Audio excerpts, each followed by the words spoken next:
নমস্কার।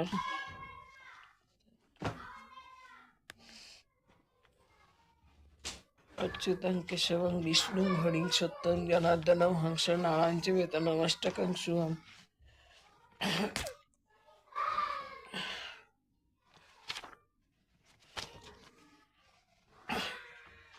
নমস্কার।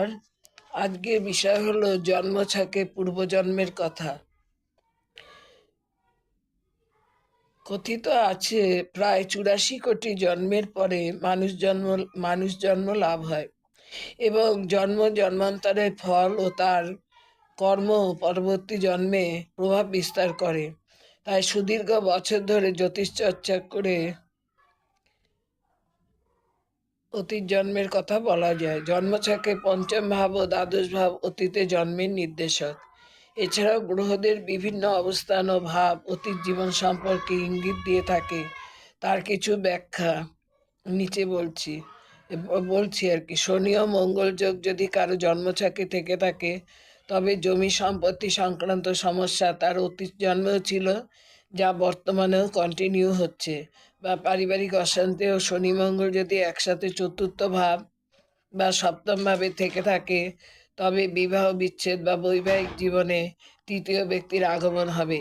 অতীত জীবনের ছায়াগুলি। জন্মছকে যদি 4টি গ্রহ নিচস্থ থাকে, তবে অতীত জীবনে সে আত্মহত্যা করেছিল সে বিষয়ে নিশ্চিত। জন্মছকে যদি একের অধিক গ্রহ নিচস্থ থাকে বা দ্বাদশ বা অষ্টমপতি নিচস্থ থাকে, তবে অতীত জীবনে তার হত্যা বা অকস্মাৎ মৃত্যু ঘটেছিল।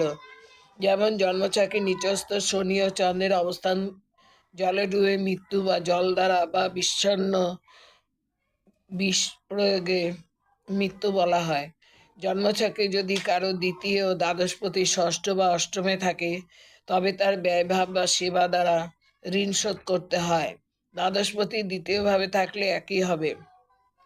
অতীত জীবনে পিতামাতার প্রতি বা পারিবারিক দায়িত্ব পালনের উপর নির্ভর করে যদি সন্তান লাভ হয় এবং পঞ্চম স্থানে যদি কেতুর অবস্থান থাকে, তবে সন্তান যোগ থাকে না বা সমস্যা হতে পারে। সন্তান লাভে বিকলাঙ্গ সন্তানও লাভ হয়। অতীত জন্মে কর্মক্ষেত্র অনেক সময় বর্তমান জন্মের কন্টিনিউ হয়ে থাকে। তার ইঙ্গিত জন্মছকে রবি, বৃহস্পতি, শনি ও মঙ্গলের অবস্থানের মাধ্যমে হবে।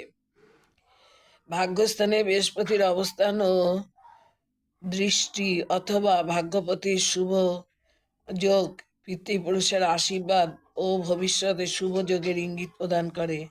ঠিক তেমনি এর উল্টো হলে, অর্থাৎ ভাগ্যস্থানে রাহু বা কেতু বা নিচস্থ গ্রহের অবস্থান, পূর্বজন্মে পিতামাতাকে অবহেলা করা হয়েছে বলা হয়। সুতরাং জন্মছক দ্বারা যেমন বর্তমান জন্মে সকল কাল, অতীত, বর্তমান ও ভবিষ্যৎ সম্পর্কে বলা সম্ভব, তেমনি পূর্বজন্মের কর্ম সম্বন্ধে নির্বাচন করা সম্ভব। জন্ম পরজন্ম থেকে মুক্তি লাভ অর্থাৎ মোক্ষ লাভের পথ প্রদর্শন করা সম্ভব। এই পর্যন্ত বললাম।